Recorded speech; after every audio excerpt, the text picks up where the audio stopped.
جو بظاہر حیا کے خلاف ہیں، مگر اس لیے بیان کیا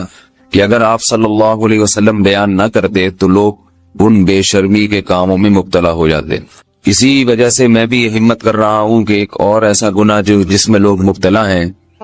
اور وہ ہے حیا کے خلاف،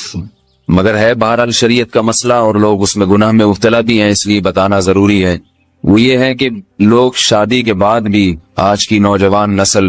زوجہ سے، بیوی سے غیر فطری طریقے سے ہم بستری کرتے ہیں، انٹرنیٹ پہ بےہودہ فلمیں دیکھتے ہیں، تو جو چیز انگریزوں کی دیکھ رہے ہیں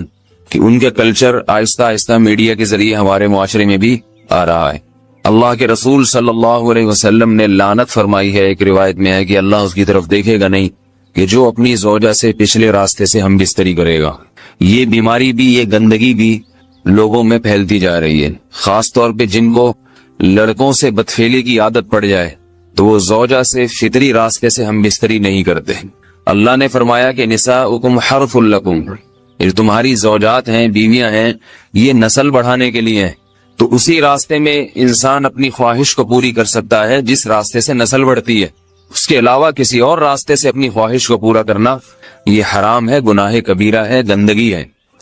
ہمارے پاس کیسز آتے ہیں، ایک پاک دامن لڑکی کی شادی ہوتی ہے، لڑکا بھی بظاہر بڑا نیک، لیکن کیا ہے، لڑکا چونکہ ٹھرکی ہوتا ہے، شہوت کا درندہ ہوتا ہے، تو وہ یہ نہیں دیکھتا کہ میں اپنی بری خواہش مٹانے کے لیے میں اپنی زوجہ کو غیر فطری طریقے پر مجبور کیسے کر سکتا ہوں، تو مجبور کرتا ہے پھر اپنی بیوی کو۔ اس میں جو عورتیں زیادہ پاک دامن نہیں ہو، نیک نہ ہو، یا ان کو یہ ڈر ہو کہ طلاق ہو گئی تو ہم کہاں جائیں گے، وہ پھر اپنے شوہر کے ساتھ اسی غیر فطری طریقے پر آمادہ ہو جاتی ہیں، اور اس کا عذاب اور اس کا وبال یہ ہوتا ہے کہ کچھ دنوں میں ان کو بھی اسی کی لت پڑ جاتی ہے۔ انسان جب بھی کوئی غیر فطری راستہ اختیار کرتا ہے، آخرت کا عذاب تو بعد میں، دنیا کا عذاب یہ آتا ہے کہ پھر اس کو لذت فطرت میں آتی نہیں ہے، تو جو راستہ اللہ نے رکھے اس میں اس کو لذت نہیں آئے گی، وہ گندگی میں ہی گھسنے کی کوشش کرے گا، اس کی بھی فطرت خراب ہو جاتی ہے، اور جس کے ساتھ یہ بدفعلی کی جائے اس کی بھی فطرت خراب ہو جاتی ہے، وہ بھی پھر کسی کے قابل نہیں رہتے۔ تو اپنے جان پر رحم کرنا چاہیے۔